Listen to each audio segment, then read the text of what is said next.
بسم الله الرحمن الرحيم وأفضل الصلاة وتم التسليم على طه الأمين وعلى آله الطيبين الطاهرين. In the name of God, the merciful, the beneficent, all prayer and praise is due to the Prophet Muhammad and his holy household, peace be upon them. Continuing with the provisions of fasting, a question that always arises is, how is the month of Ramadan decided? How do we know that today is the month of Ramadan and not tomorrow, or that it's tomorrow and not today? There are certain conditions. Let's try to address those conditions. First of all is that the month of Ramadan, in fact all of the months in Islam, are decided based on the sighting of the crescent moon, the beginning of the month, the sighting of the crescent moon. Now there are conditions to those sightings. We'll go over those conditions. Number one is that the individual must personally see the moon. So if I personally saw the crescent moon, then to me the month of Ramadan has begun.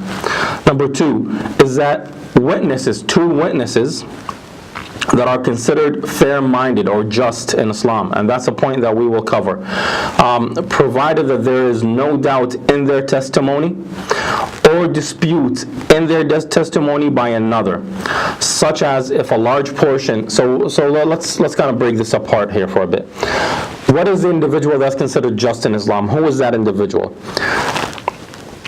In Islam, fair-minded or just individual is the individual who is strict with his religion, who follows his religion. Now that individual in Islam is considered adil, we call them, or just. Fair-minded is another term that we can use. Fair-minded in the sense that this individual is steadfast on his deeds, on his prayers, on his requirements that God has required of them. Now, some of us might say, but hold on. What if this individual commits a sin or forgets to pray or what have you? We say no problem. This just individual, this form is a blessing by God given to this individual when he is doing good. However, if he commits a sin, it is lifted from him. When the individual repents from that sin, it is returned to him. Right? So I think that's pretty clear to understand. The individual who is steadfast in his faith, who when you look at it, you consider this as a faithful individual, this individual is considered just in Islam. Their word is considered a correct word. It's a just word. They're considered honest individuals. They're not known to be liars. They're not known to be mischievous. They're not known to be sinners. Now, two individuals of that caliber, of that sort, come and they bear witness that they saw the moon. We say, okay, sure, they saw the moon. We believe them because they're just individuals. However, if a third individual or if a group of people come and say, no, wait a minute, we didn't see the moon, meaning that now their testimony is doubted by another testimony. Here we have a couple of issues. So let's read through it and we'll go through it. It says, should their dead testimony not be disputed by another testimony, such as if a large portion of the community went out for moon sighting, which happens in a lot of our communities. The community kind of gets together, makes a day, an activity out of it, and they go close to dusk in order to see the crescent moon, to see the moon of Ramadan. If out of those individuals, only two individuals, only those two that are in question saw the moon, and the rest of the group did not see the moon, then we kind of have doubt within that testimony. We don't have doubt in the individuals, but we say that perhaps they missaw it, perhaps they saw something else. Right?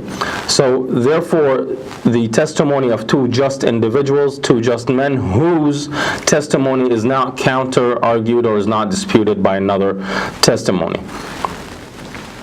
Number three is the passing of 30 days of the month of Sha'ban. The month prior to the month of Ramadan, if it has completed 30 days, then without question, the 31st day is, we don't have 31 days, but the 31st day is the month of Ramadan. Sorry, not with that, we don't have 31 days, but the 31st day of the month of Sha'ban. Month of Sha'ban only has 30 days. Therefore, the 31st day will always be the first day of Ramadan, of the month of Ramadan, without doubt, without question. Of course, unless the moon is sighted before that. So if the moon is sighted on the 28th, on the 29th, on the 30th, then if the moon is sighted at night, then the daytime we begin our fasting of Ramadan. Number 4 is that the news becomes well known within the people to the point that the individual becomes assured of the news. Adding to that, there is no effect to the publication of news outlets. What are we saying here? We're saying that the news becomes well-known news, well-established news within the community. They say, well, someone will say, well, what? I heard it on the news stations. I heard it on Channel 5 or Channel what have you, and they told us that tomorrow is the beginning of the month. We say, you know what? We're not certain of their methods of dictating the moon. The methods that we use are specific to our community, to Islam. That's the methods that we go by, with all due respect to the news outlets' methods. But we have different methods that we have to adhere to. So one of those methods is that it became public knowledge within the community, within the Muslim community, that tomorrow or that the moon has been sighted. There are certain things that we need to touch upon. It is not permissible to fast the day of doubt of whether tomorrow is Ramadan or not. So there's something here that we call the day of doubt, which is usually the last day of Shaban and the first day of Ramadan. When we fast that day, when you begin fasting it, you don't begin fasting with the intention that it's a day of doubt. You fast it under one of two guises. Either that is the first day of Ramadan, or that is the last day of Sha'ban.